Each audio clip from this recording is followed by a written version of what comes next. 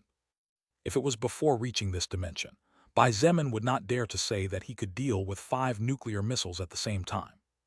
One by one, he was able to do something like that with some difficulty. Now 5 together. That was absolutely and utterly impossible for the former Bai Zemin.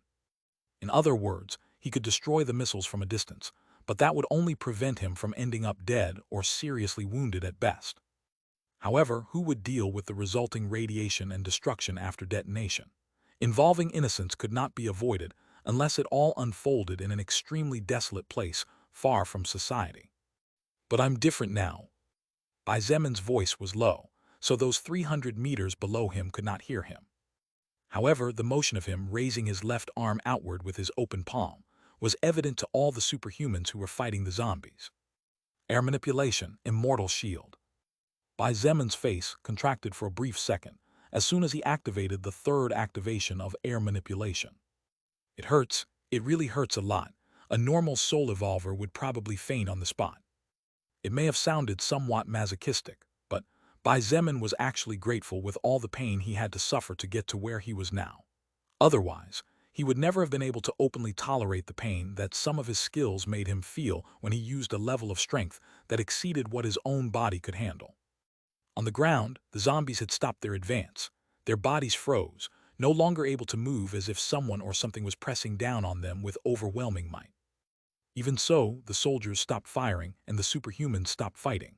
They all had their eyes on the flash of golden light in the sky, as well as on the 5 flashes of silver-white light getting closer and closer. Isn't that Zun Tian? How is he flying?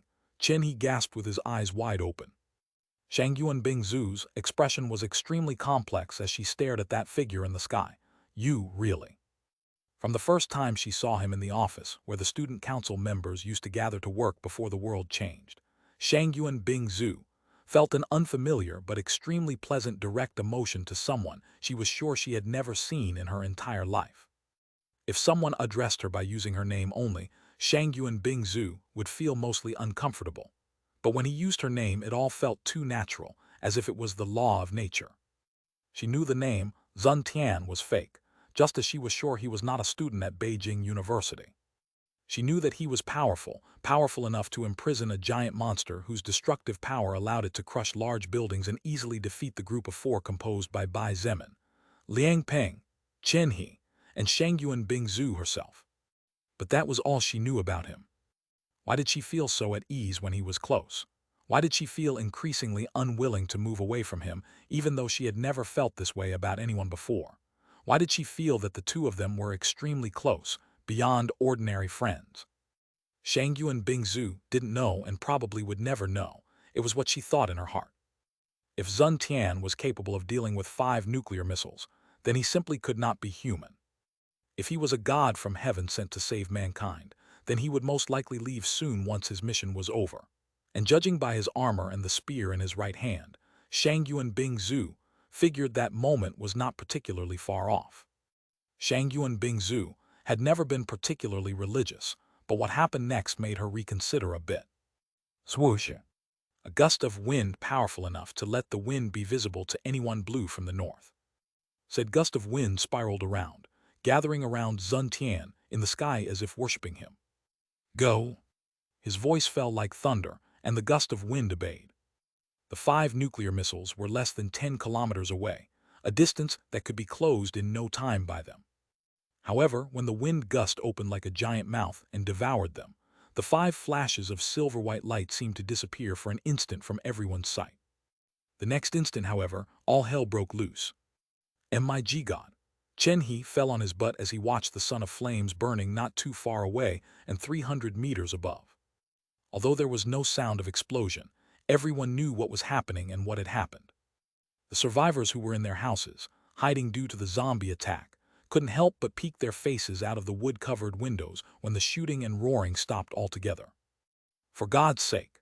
A woman who looked to be about 30 years old turned pale as the approaching night had disappeared, and everything was glowing as brightly as if it was high noon despite the sun beginning to set on the distant horizon. Shangyuan Bingzu's expression was serious even though her pretty face looked pitiful due to its paleness. She looked at the cloud of death and chaos enclosed in what now looked like a giant windshield with trembling eyes. There was no tremor, no explosion, no shockwave, not even a hint of radiation could be felt in the surroundings. I really stopped them. That was 5 nukes together. Wu Yijin choked out as she stared up at the sky in shock. Not yet. Sylvia's face was pale as was everyone else's. She pointed at the cloud of fire, smoke, and chaotic lightning inside the huge wind sphere. If that thing escapes from there, I'm afraid no one will have time to feel pain before everything gets blown below ground level. Bai Zemin's face was pale. But there was a big smile on his face as he looked at the cloud of death inside the immortal shield with which he had encircled the 5 nuclear missiles. By using overlap regeneration, my magic power doubled just like my magic stat, so the power of Immortal Shield is twice as strong as it would normally be. Although the consumption increased tremendously, probably due to the damage from the 5 detonations combined, I can still handle it, he thought to himself as he tried to calm his trembling heart. To say he was excited was an understatement. Those were 5 nuclear missiles he had just stopped. About a year ago, he had been forced to open a portal to another world by a single one of those missiles. But now, he could contain 5 at the same time with his own strength. Go, Bai Zemin shouted again as he swung his left arm from its outstretched position upwards. The huge death globe, barely contained by the clearly much thinner and increasingly weaker wind shield, flew upwards, according to his command. Still unsatisfied, Bai Zemin activated air manipulation, and with a powerful blast, he used the wind in the area to push the wind sphere beyond the clouds in the blink of an eye. Everyone raised their heads and watched with wide eyes until the not-so-small mini-sun of death and destruction disappeared from their line of sight.